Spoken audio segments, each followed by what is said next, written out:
say welcome to the family. Despite Andrew's fear of turning the heating on, it's always a warm and welcoming place to be. Sweltering now, that's not the true red house. This same fear of having heating on seems apparent in my family.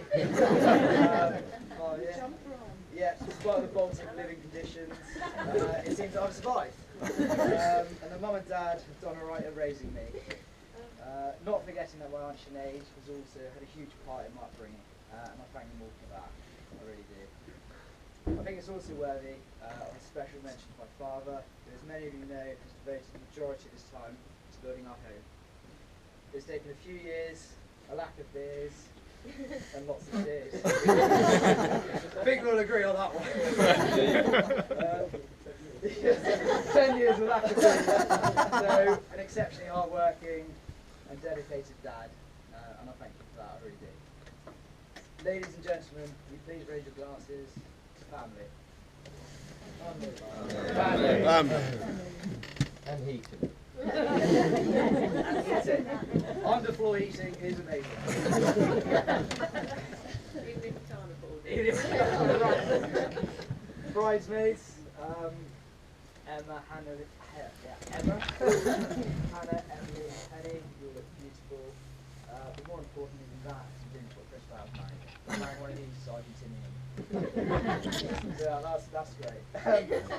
We've got you some gifts here we'd like to give you, not only for today, but for the years of support and friendship that you've given Chris over the years. You guys obviously growing up with her and gone to university with her.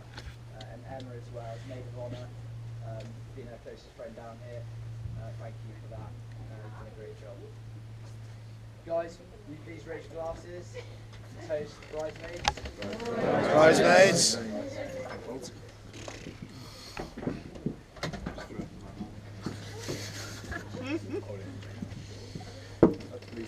Now, I'll go on to Christabel now.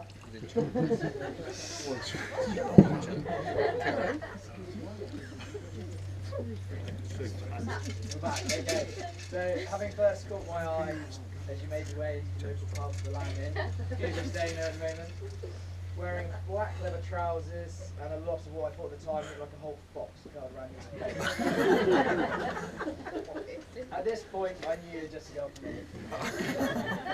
Note at the same moment, a friend called Trig commented that he too had a real foxtail in his truck.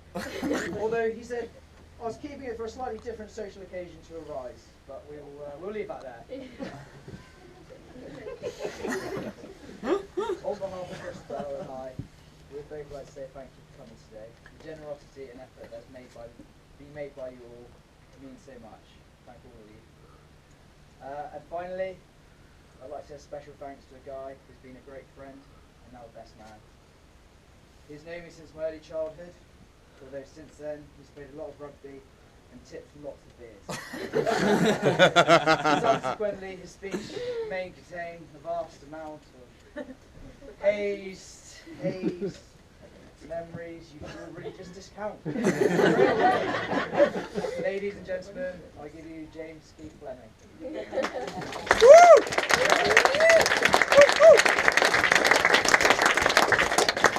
Actually, sorry, before then, one last one, which I actually just missed out.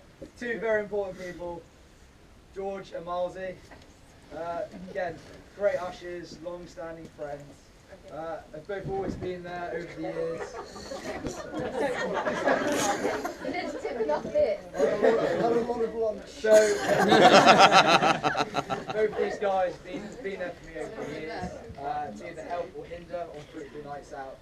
We've got a couple of gifts for you, although the labels have come off, so they might need a bit of jiggling around. But they're practical presents, and you'll certainly get the benefit of them.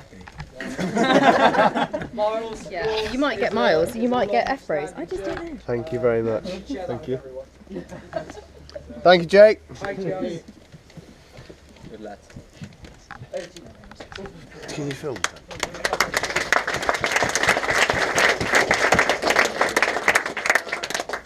Okay, thank you guys. guys. I would like to start with introduce myself as Jake's best man, and for those of you that I haven't met yet, I'm sure I'll get the pleasure of meeting you later on.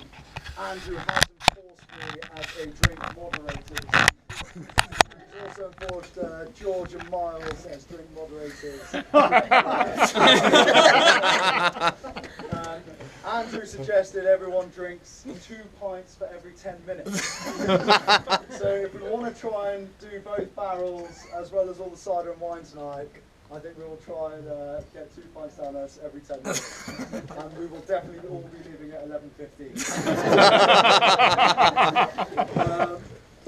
Like Jake, I'm going to keep my speech short and very thin on top. It turns out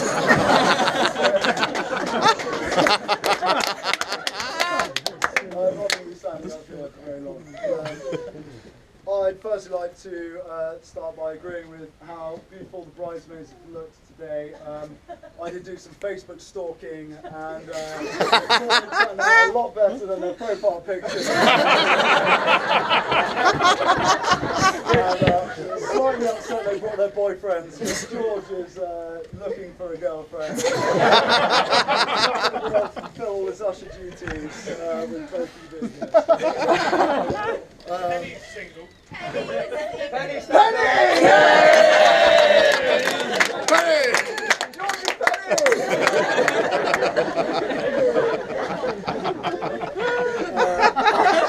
as you can tell, George is going to do very well to get anywhere near any of them tonight. Thank you very much, girls. If we can revert our attention to Christabel, the woman of the day, for just a moment, I think you will all agree that Jake is definitely batting well above his average. A lot better than we all thought he would. To be honest, a lot of us had money on him being gay for a long time. We do have a very close friend who was calling him Shetland for a few nights out, as Jake liked to hold hands with him and wear his jacket. Thankfully, Jake got through that stage and Christabel came along. See it off, Jake. I'd just also like to point out, for those of you that are worrying that Jake has been pulling his hair out over the wedding and building his house, he's actually been going bald for a long time. It's not stress. He's got that gene.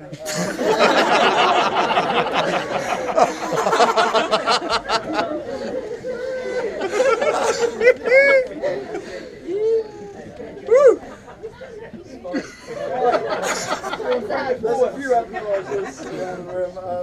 I'd also like to thank, obviously, Mr. and Mrs. Webb for hosting such an amazing event, and we can all agree that we're going to remember this for a long time to come, and people would pay thousands just to have a venue like this, and we're lucky that Andrew only had to pay thousands for the marquee.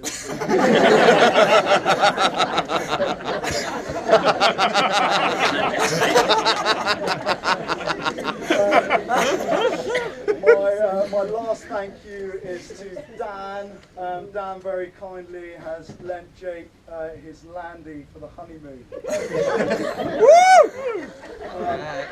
Jake told me he's really excited to take Christabel green laning, and he also said he was going to take a brown laning.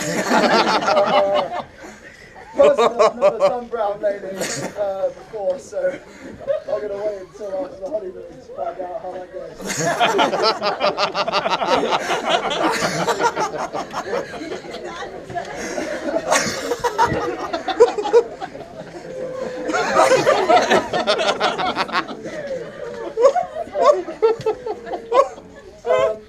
Some of you may not know that I actually had the pleasure of knowing Jake for the best part of 2 decades, in fact almost close to a quarter of a century. So we have shared a lot of memories together, a lot of colourful memories, and my parents would agree that those colourful memories normally end up on their tiles in the kitchen after a night out. Cool way. Jake's You never make it to the kitchen.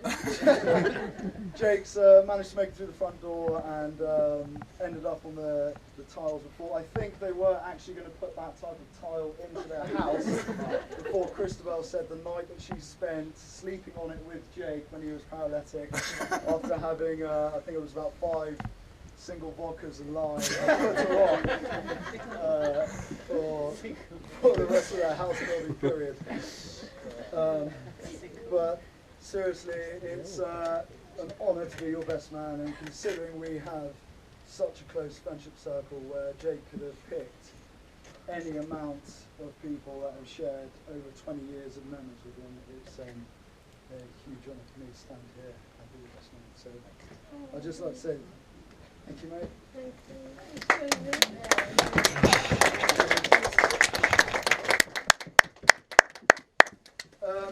As Jake alluded to, the vast amount of stories I could tell, and I am not going to tell because I purely think Jake is the most boring person.